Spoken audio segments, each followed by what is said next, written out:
Nandito na naman tayo sa bagong serye ng training ng Supplement Hub with Coach Nico. So nandito tayo sa Pasig Fitness Gym. Kasama natin yung ilang boys natin, si Nathan and si Marik. Nakakating face siya ngayon. So ang goal namin, shredded siya sa holiday season hanggang December. Push exercise tayo, let's go. Warm-up movement para sa rotator cuff and rear delts para ma-prepare yung shoulder namin sa heavy press movement.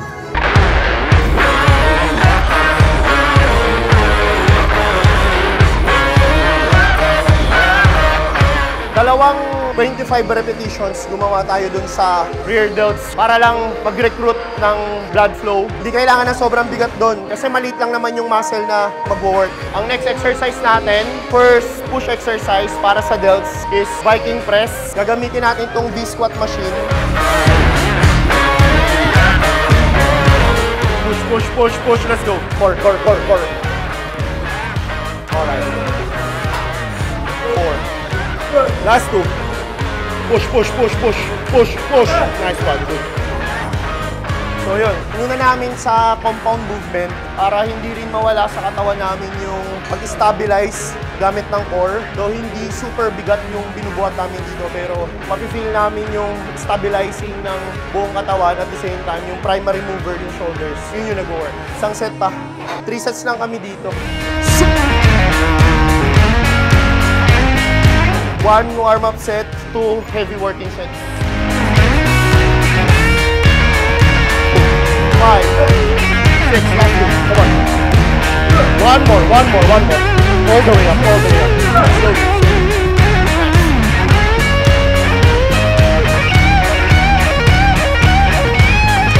Diretso working set na kami agad. Wala nang warm-up set kasi same movement lang naman siya nung una. So dalawang working set, tapos isang back-up set kami. Lighter than siya dun sa working set mo, pero hindi siya yung weight ng warm-up set mo. So ibig sabihin, less weight lang kaysa dun sa working set mo para ma-reach mo lang yung volume and range of motion. So isa pa tayong working set. Medyo mabigat na. So kailangan ko lang mag-belt para mas control yung breathing. Pang-add ng stabilizer. Kaya lang natin siya matapos.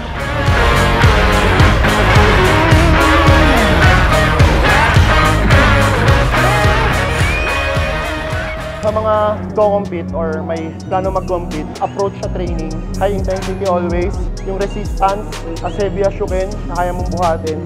So, hindi rin totoo yung dapat magaan lang yung buhat, tapos high volume. Hindi siya totoo. Kailangan yung resistance ng binubuhat mo is enough para ma-maintain mo yung muscle mass kahit naka-deficit ka. Medyo ramdam na yung ngalay kasi mabigat, tapos back offset, higher volume, mas nakakangalay ito. Hop! Hop!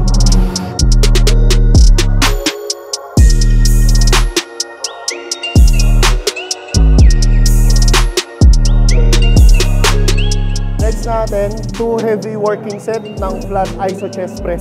Synergistic movement naman siya ng shoulders. So para yung press movement natin, ma-maximize natin yung training today. Para yung recovery, goods din.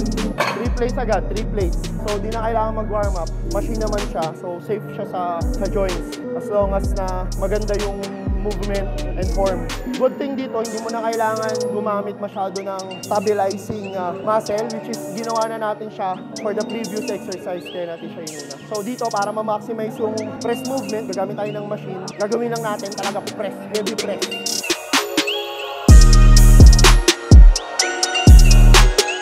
Gym etiquette 101.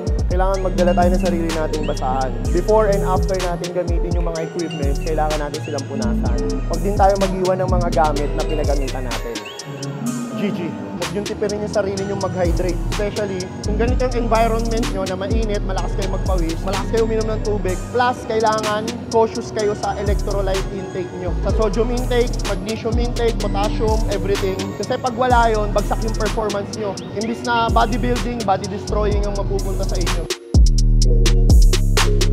Kung mapapansin nyo, kailangan namin ng assistance kasi masyadong malalim yung depth. G. 1, 2, 3, up! Yup, yeah.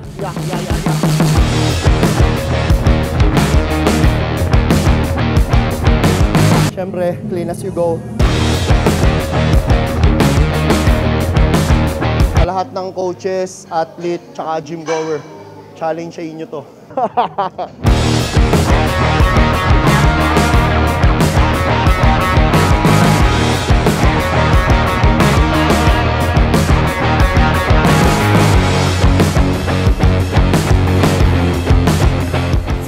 nagsasabi na ang bodybuilding pang bata lang. Ito, batang-bata, oh. Masters category. Bahala na kayo mag-isip kung anong edad. Pero for sure, masters to. Night shift pa yan, night shift.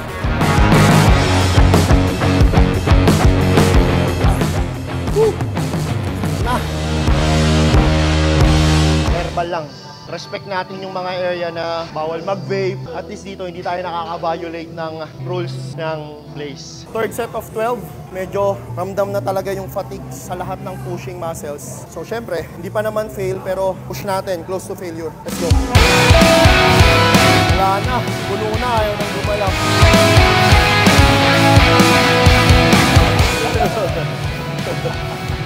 Siyempre, sino ba naman di makakilala? 2 times gold medalist ng Paris Olympics eh. Idol ng lahat, Carlos Yulo. Dito pala. Yulo, magpapal! Yap! Guys.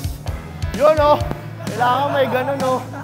So, seated side races. 3 working set, 1 back up. Let's go. Yeah, let's see how you do under pressure. Oh! I've been wanting this shit forever. I've been in the field with whatever they throw at me. Brush it off, pick myself up, moving on to the better. After ng 3 heavy sets ng seated side races, so isang back-up set tayo for our 4th set. Get to the paper, boy. Extra, extra. Fuck with me, you know that I got it. Come with me, let's take a trip to the islands. We up on the jet, we'll do more than just fly on it. Stand on that hill. After heavy presses sa shoulder, sa chest, and races sa shoulder, we move on to the next exercise. Last exercise natin, yung pullover para sa stretch ng chest, ng shoulders, serrato. Under pressure, give them a name to remember. Hey, let's see how you do under pressure. Let's see how you do under pressure. Next exercise natin is dumbbell pullover. Horizontal siya sa bench para ma-stretch yung rib cage, which is dun naka-attach yung chest, serratus, yung shoulders, even triceps. So good stretch siya pang end ng chest and shoulder movement. I got bad intentions, make it right every wrong, and I'm back with a vengeance. I show you the ropes. Peace in my town, I can show you the coast. Up in the shots if they wanted to. Ito yung major muscle workout natin.